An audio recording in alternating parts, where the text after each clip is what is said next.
Doctor Strange in the Multiverse of Madness was one of the most anticipated movies of the year for many people, including myself.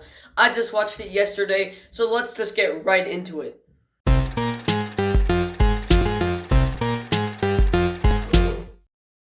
I want to start off by saying that horror is my favorite movie genre, so when I heard that Doctor Strange in the Multiverse of Madness was going to be a horror movie, it got me extremely hyped, and the fact that it was directed by Sam Raimi, the director of many horror movies, including the famous franchise The Evil Dead. I watched The Evil Dead last year, and I thought it was very good for a low-budget horror movie from a new and upcoming director, and it did have some genuine scares in it. So I was really excited for Doctor Strange 2 when I heard it was going to be directed by the same director as that film, and I thought that this film did deliver on some really good scares. It did make me jump in the theater multiple times, and the villain can just be absolutely terrifying in some scenes just because of how suspenseful the music can make it, because the music by Danny Elfman is perfect. The sounds that he uses for the jump scares sound a lot like they did with The Evil Dead, and they just worked so good in this film. Now obviously, since it's an MCU movie, it did still have some lighthearted and funny moments, and there were some scenes that did get a chuckle out of me, especially the one scene with the cameo of a celebrity playing that pizza man, which I'll talk about later, and it did make me laugh. Benedict Cumberbatch plays Doctor Strange very well and still has that charisma that he has had in the previous films, and this is a good follow-up to Spider-Man No Way Home as well as WandaVision. It is a direct sequel to WandaVision, so if you haven't seen WandaVision, I would advise you to watch that before you watch this film. I know that it's a long series and some people might not have enough time to watch that and see this in theaters, but I really encourage you to watch that, because if you don't, then you might be a little bit confused with how Wanda Maximoff plays into this film. And since Professor X was in the trailer saying, "We should tell him the truth," I want to talk about him here, not in the spoiler section, so everyone can hear me talk about it. I thought that he was great in the film. I'm not going to say how much he was in it, but the scenes that he did have were great. The inclusion of America Chavez was decent. I thought that the actress they chose to play her was not very good. I guess she was solid enough, but she just had so many over-the-top facial expressions that didn't look realistic at all, and that just kind of brought some of the scenes down. There were also a lot of pacing issues in this movie, because sometimes it would go from lighthearted comedic moments straight to scary moments, and that just kind of clashed.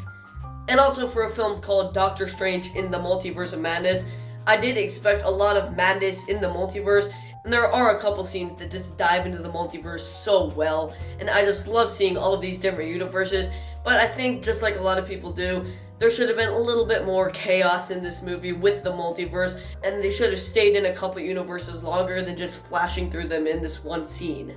But really, the multiverses they chose to stay in, I thought that it was great, because it let us see some really cool characters, and I know that some people are expecting cameo after cameo, and it's not just cameo after cameo, because the movie isn't just fan service. It does have a cohesive storyline that I followed very well because I watched WandaVision, Spider-Man No Way Home, and now I'm going to move on to talking about spoilers. So if you have not seen this movie, please stop watching this video, because you really want to see this without getting spoiled. 3, 2, 1... The Illuminati. That scene with the Illuminati was absolutely amazing. Going into this movie, all I was thinking about was Professor X, and I completely forgot about how the Fantastic Four was supposed to be introduced into the MCU soon. So when John Krasinski as Reed Richards showed up, I just went crazy. I thought that he was a perfect choice to play that character, and he played it very well. I loved the design of the suit they gave him, and I loved how Professor X had the old hover chair from the 90s. It just looked perfect. What I didn't like about the Illuminati was that they all died pretty forgettable deaths, especially this universe's Captain Marvel. She seems like a super powerful being, and then she just got crushed by some rocks, which was very anticlimactic, but I loved seeing Captain Carter, and her death scene was actually very violent, and her suit in live action looked amazing. But other than that scene being anticlimactic, we still did get to see Professor X go into the Scarlet Witch's mind and see how Wanda Maximoff was trapped in the rocks. He was trying to get her out so maybe she could come back to reality and not be trapped by the Darkhold. But then the red smoke comes in, and then there's a jump scare of the hands coming out, and Professor X neck snapping, which was a really cool death scene for his character, but also kind of sad because I think that he should have stayed alive because all the other ones just died. Also, it doesn't really seem like Professor X would die that easily. I feel like he'd be smarter than that to just have the red smoke come out behind him. But I don't really care because it was still awesome seeing Reed Richards, Captain Carter, and Professor X in the MCU. It was just great. And also, the trailers tried to avoid showing us who the villain was in this movie. So going in, I was thinking about who the villain could be. I actually didn't suspect it to be the Scarlet Witch at all. But then her first scene, oh my gosh, I was so surprised that she was the villain because she went crazy in this movie. I know she was captured by all the dark magic, but it was honestly just awesome for me to see all that because I loved WandaVision and this was a very worthy follow-up to that. The scene where Doctor Strange is talking about someone that he could bring to help her and then they have the little WandaVision theme start playing and her with her children, it just got a big smile on my face. But then she woke up and it just got a little bit sad and dark.